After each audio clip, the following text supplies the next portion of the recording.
সেখানে একদম বাথরুমের কাছে আমার জায়গা হলো। আমার কাপড় চোপড় রাখা হলো বারান্দায়, কারণ আমার তো জায়গা নাই। আর আমাকে দেওয়া হলো বাথরুমের কাছে। মানুষজন যায় আমার উপর দিয়ে, বাথরুমে যায়, বাথরুমের পানি আমার উপর পড়ে, এভাবে। কিন্তু কিছু করার নাই, মানে যেখানে কিছু করার নাই সেখানে আপনাকে মানতে হবে। প্রথমে যাওয়ার সাথে সাথে তো প্রথমে তো আমি ডিভিশন প্রাপ্ত আসামি ছিলাম। হ্যাঁ, তো পরে তো আমি ওয়ার্ডে গেলাম, তো দুইখানের অভিজ্ঞতাই আমার আছে। অ্যাজ এবারে ডিভিশন প্রাপ্ত আসামি আমার অভিজ্ঞতা আছে, ওই কয়েদি হিসাবেও আমার অভিজ্ঞতা আছে। একসাথে 45 জন শুয়েছি।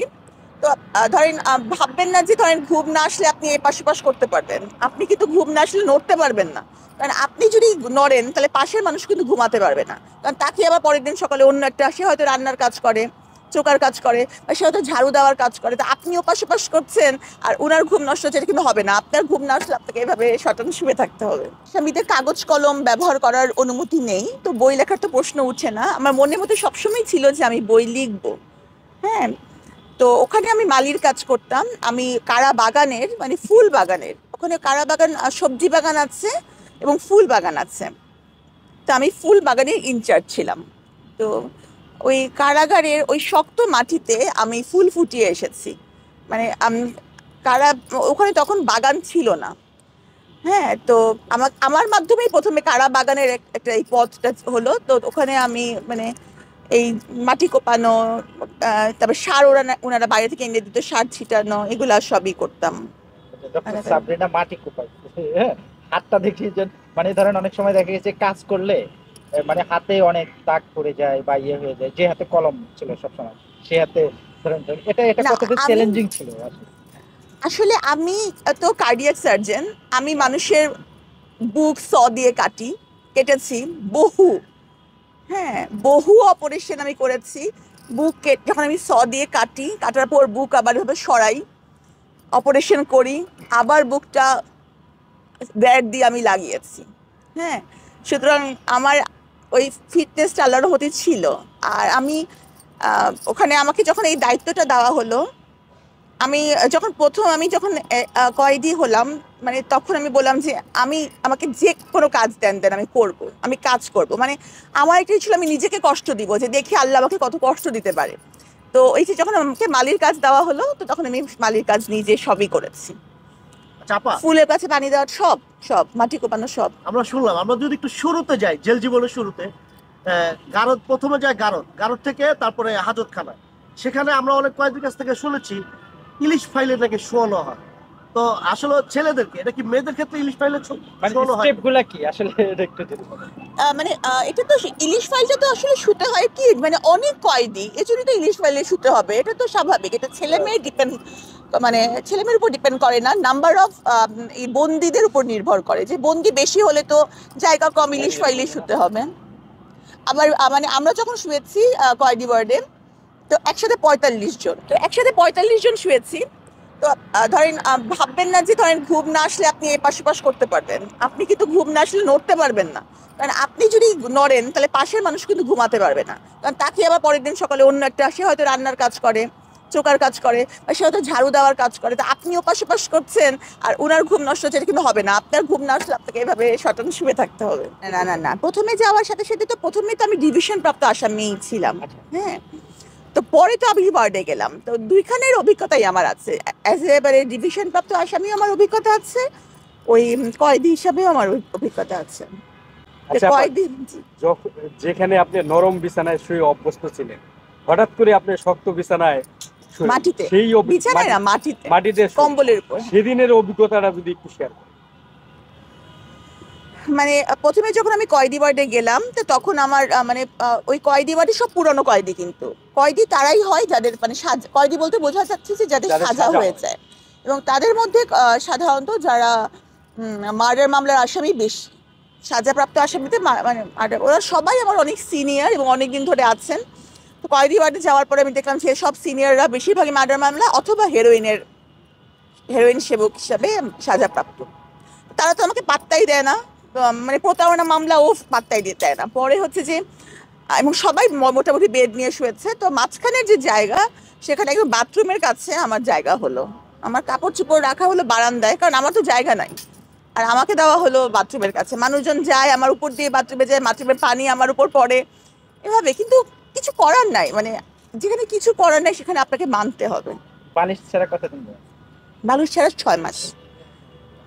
এই যে তারপরে বালিশ ছাড়া 6 মাস ঘুমালেন এবং বাথরুমের পানি যখন শরীরে আসতো তখন আপনার কাছে কেমন লেগেছে? সেই আমি একটা জিনিস আমি সবসময় মনে করতাম যে ইন্নাল্লাহা মা সাবিরিন, আল্লাহ ধৈর্যশীলদের সাথে থাকেন, নিশ্চয়ই আমার জন্য এর চেয়ে অনেক ভালো কিছু অপেক্ষা করতেছে। এটা আমি আজকে তখনও বিশ্বাস করতাম, আমি এখনো বিশ্বাস করি। তারপরে যখন এই যে মার্ডার কেসের আসামিদের সাথে আপনি প্রথম অনেক ভয় থাকলে- পেতাম, প্রথমে ভয় পেতাম। মানে ভয় পেতেন, তারপরে তাদের সাথে মিশার পরে কি মনে করেন?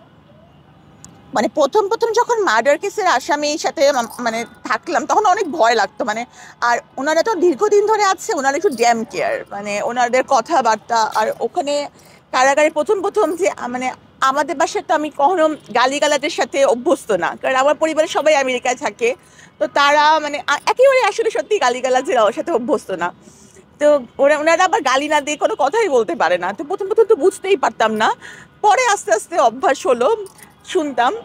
আর পরে এমন হয়ে গেল যে গালাগালির আওয়াজে ঘুম না ভাঙলে মনে হয় যে এটা কেমন, আজকে এত নিস্তব্ধ কেন। তারপরে যখন আপনি একটা সময় অনেকদিন যাওয়ার পরে তখন কি আপনিও তাদের মতো দাম্ভিকতা দেখাচ্ছেন কি না, দেখিয়েছেন কি? নিশ্চয়ই মানে যারা অনেকেই আছেন যারা হয়তো কারাগারে ছিলেন, যারা কারাগারে সাবরিনাকে দেখেছেন, এমন তো অনেকেই আছেন, তারা বলতে পারবেন যে সাবরিনা কেমন ছিল। আমি মানে গালাগাল তো আমার জীবনে মুখে আসেইনি, রাগারাগিও করতাম না। আর আগেই বলেছি যে যেহেতু আমি ওদের মাঝে মাঝে ওরা মাথা ফাটায় আসতো, আমি সিলাই দিতাম। তো ওরা একজন আমাকে একটু সম্মানের চোখে সবসময় দেখতো, বা কোনো কষ্ট হলে আসতো যে মানে কখনো আমার এরকম হয় নাই যে আমি কোনো দাম্ভিকতা করেছি বা কিছু।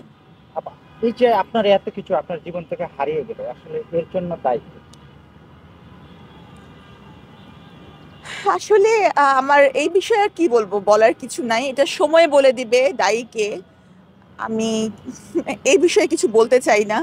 তবে হারিয়েছি এটা সত্যি, মানে সবই হারিয়েছি। একটা মানুষ, আমি যে পর্যায়ে ছিলাম, যে আমার অর্জন ছিল, আমি একজন বিসিএস ক্যাডার, আমি একজন কার্ডিয়াক সার্জন, মানে মান সম্মান সবকিছু, সবকিছুই সব।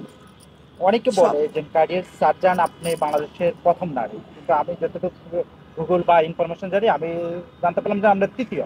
না, তৃতীয় না, দ্বিতীয় কে তাহলে? না, আসলে আপনার কি কি আচ্ছা, আমার আগে একজন আপু কার্ডিয়াক সার্জারিতে এমএস পাস করেছিলেন, কিন্তু উনি বাংলাদেশে থাকেননি, উনি বাইরে চলে যান। তো এরপরে আমি কার্ডিয়াক সার্জারিতে এমএস পাস করেছি। এখন সবাই বিবেচনা করবে আমি প্রথম না আমি দ্বিতীয়, এটা হচ্ছে ওনাদের বিবেচনা, মানে উনি তো বাংলাদেশে থাকেননি। তো এটা নিয়ে আমি চিন্তা, কার্ডিয়াক সার্জন হওয়াটাই অনেক বড় ব্যাপার, সেটা ছেলের জন্য মেয়ের জন্য। এখন প্রথম বা দ্বিতীয়তে তেমন কিছু ম্যাটার করে না। উনি যদি প্রথম হন উনি প্রথম, আমি দ্বিতীয় হলেও আমার কিছু না, কারণ কার্ডিয়াক সার্জন হওয়াটা একটা ছেলে এবং একটা মেয়ে উভয়ের জন্যই অত্যন্ত সম্মানজনক এবং একটা কঠিন কাজ বলে আমি মনে করি। আপনার জীবন থেকে ডেঞ্জারাস 3 বছর বা 4 বছর চলছে বা হারিয়ে যাচ্ছে, আসলে এরপরে আপনার পরিকল্পনা কি? আসলে আপনি কি করতে চাচ্ছেন? আসলে আমি একটা জিনিস এই মামলায় মানে এখানে আসার পরে আমি একটা জিনিস বুঝতে পেরেছি, যে পরিকল্পনাকারী আল্লাহ, এবং আল্লাহই উত্তম পরিকল্পনাকারী। আমি তো ভেবেছি যে আমি একরকম ভাবে আমার জীবন কাটাচ্ছিলাম, সকালে আমি হাসপাতালে গিয়ে ডিউটি করছি, আমার নিচের গাড়িতে করে আমি হাসপাতালে গেলাম, বিকালবেলায় আমার কাছে আমার কিছু নাই, তাই না? সুতরাং আমার পরিকল্পনা বলে কিছু নাই। আমি এটা বিশ্বাস করি আল্লাহই পরিকল্পনা করে রেখেছেন, উনি যেটা করবেন সেটা। আচ্ছা, আপনার লাস্ট যখন আপনাকে গ্রেফতার করা হয়েছে তখন কি আপনি হৃদরোগ ইনস্টিটিউটে কাজ করতেন না? জি, আমি হৃদরোগ ইনস্টিটিউটে ছিলাম বিশেষজ্ঞ কার্ডিয়াক সার্জন হিসেবে, রেজিস্ট্রার কার্ডিয়াক সার্জারি। তো ওখান থেকেই জিজ্ঞাসাবাদের জন্য ডাকা হয়েছিল, পরে গ্রেফতার দেখা আর ওই হয়েছে। যে হসপিটালটা নিয়ে একটি বিতর্ক ছিল আর কি, হ্যাঁ, জি না হয়, ওটা হসপিটাল না, আসলে ওটার কি আপনি চেয়ারম্যান ছিলেন? ওটা হচ্ছে একটা প্রোপ্রাইটারশিপ কোম্পানি।